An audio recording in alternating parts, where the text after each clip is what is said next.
สบายดีทุกคนที่เข้ามาชมในคลิปนี้วิดีโอนี้ก็บ่มีหยังหลายเนาะสิมาแนะนำวิธีการปล่อย Wi-Fi หรือว่าแชร์เน็ตเนาะผ่านสายเนาะผ่านทางสายที่เฮาใช้สร้างนั่นเนาะหรือว่าสาย USB นั่นแหละเนาะเข้าคอมพิวเตอร์เนาะก็คือส่วนใหญ่จะมีปัญหาก็คืออ่คอมที่เขาเอิ้นว่าใส่ตัวที่บ่มีตัวรับ Wi-Fi เนาะ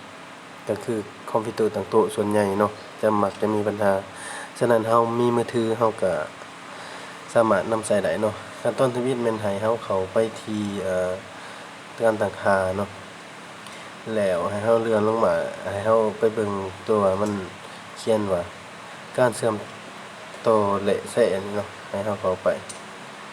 หลังจากนั้นให้เฮามาสังเกตเบิ่งตัวนี้เนาะปล่อยสัญญาณผ่าน USB นี่เนาะให้เฮาซุบ USB เข้า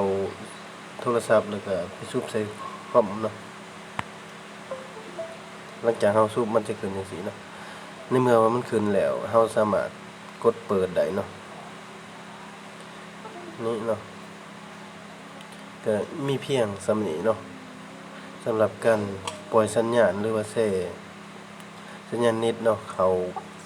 ไปคอมผ่าน USB เนาะผ่านสาย USB